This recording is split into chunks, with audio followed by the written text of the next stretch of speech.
lembrei. Tá, o que que acontece assim, ó? Tem situações que a gente só sabe o que é quando terminou. Então a gente tem que parar, a gente tem que olhar para trás e aí a gente vai conseguir identificar com clareza. Cara, essa situação foi uma ação de Deus para me provar, para me fazer bem no final, para me fazer crescer e por causa disso eu consegui me desenvolver. Ou essa situação foi uma tentação que eu passei por ela, ou do diabo, ou da minha cobiça, que se eu caísse nisso, eu ia derrubar e isso ia me trazer um prejuízo XYZ. Tem coisa que a gente só consegue cravar o que é no final. E daí vem a importância da questão da fé. Fé em hebraico é a palavra emuná, que significa fidelidade e não crença. Por que a palavra emuná ela faz mais sentido que simplesmente crença? Porque a fidelidade ela te obriga a caminhar certo, mesmo que o cenário não pareça tão certo assim. Mesmo que você não tenha todas as respostas, mesmo que você não saiba exatamente o final daquilo, o destino daquilo, o desfecho daquela situação. Então, vamos voltar lá em Hebreus capítulo 11. Ó. Quando a gente tem esse texto que é dos heróis da fé,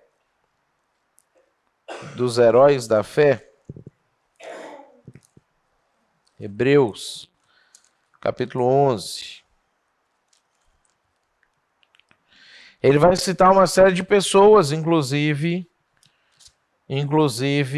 o Abraão, e essa história que a gente acabou de ver, mas cita uma série de histórias, aí tem um momento que ele fala aqui, ó, capítulo 11, versículo 32, ó. Que mais direi?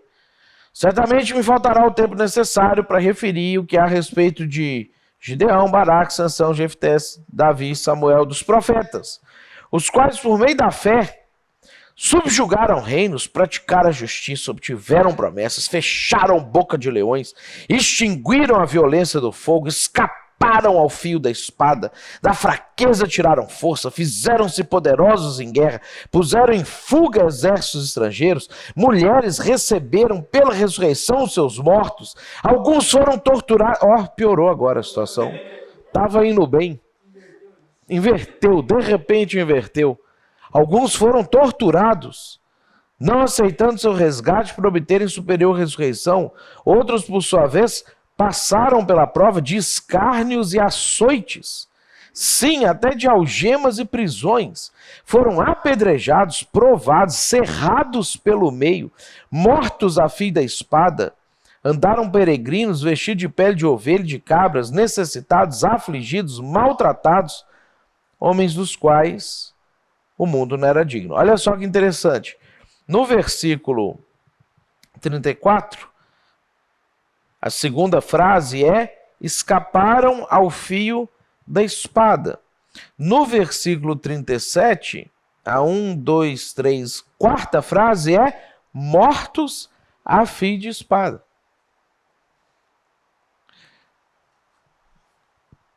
Pela mesma fé. Por quê? Porque eu não sei qual é o meu caminho. Eu não sei como as coisas vão se desenvolver. Eu não sei como que as coisas vão terminar. Eu sei quando Deus me chama para iniciar uma jornada.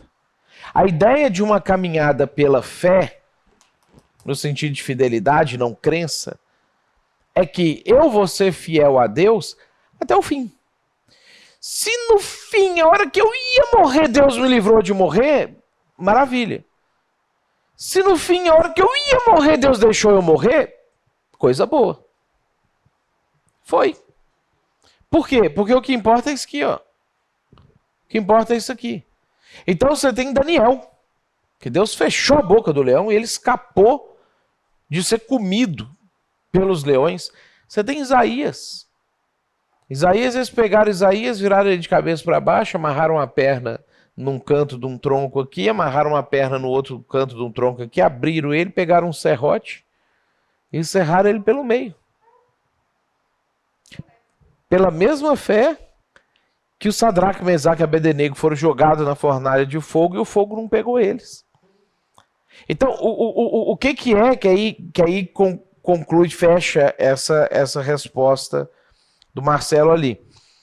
Quando a gente vai caminhar por isso aqui, e a história dos personagens da Bíblia é essa história, a Bíblia é uma história de emuná, de fé, de fidelidade a Deus, eu não sei exatamente o que vai honrar mais a Deus. Se é eu continuar vivendo ou eu morrer. Se é ele me tirar de uma situação ruim ou me deixar na situação ruim. Se é eu ter um final feliz ou um final triste aqui na Terra. Se é eu dar a volta por cima depois de vários desafios ou os desafios me fazerem de exemplo para outras pessoas.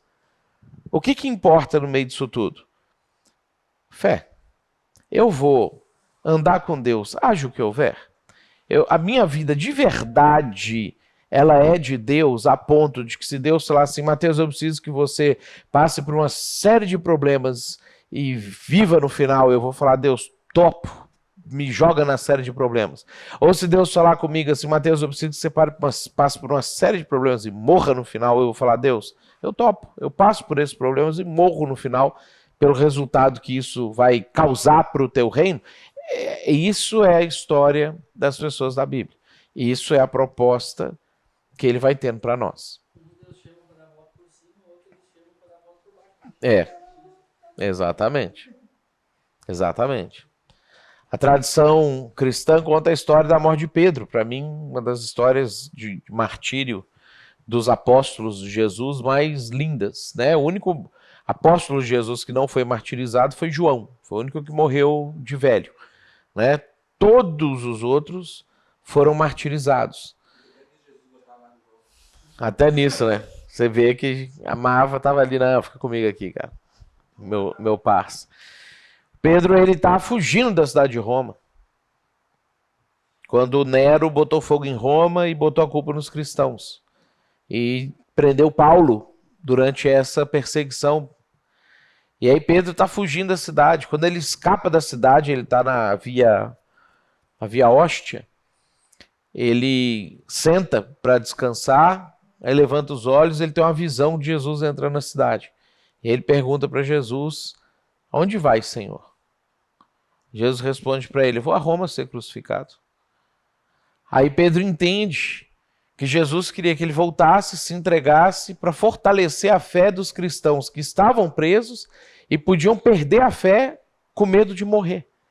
E negar Jesus para tentar sair da prisão e escapar do suplício que o circo romano impunha sobre eles. Não existia o Coliseu propriamente dito, mas já existia o circo que fazia as mesmas coisas que eles vão fazer no Coliseu 15 anos depois, quando eles terminaram de construir o Coliseu. Aí Pedro fala, se o senhor vai, eu vou também. E ele levanta e volta para dentro da cidade, se entrega, fica preso. Na prisão, isso encoraja os cristãos que estão lá dentro, que vão ser comidos por leões, vão ser mortos pelos gladiadores, vão passar por toda aquela carnificina que o circo romano trazia de alegria para o povo, e que o Nero queria usar os cristãos de bode expiatório para que ele não fosse acusado de ter botado fogo em Roma, e o Senado não pediu o fígado dele. E aí Pedro é crucificado, e quando ele está sendo crucificado, ele exclama, é uma honra para mim morrer como o meu Senhor. Aí o cara que está crucificando ele fala, então a gente dá um jeito nisso. E vira ele de cabeça para baixo. E ele morre crucificado de cabeça para baixo. Então, e é uma história maravilhosa, de fé, que não termina com Deus tirando ele podia ter saído de lá e Deus ter dado uma força de sanção para ele matado todos os leões, todos os gladiadores, né?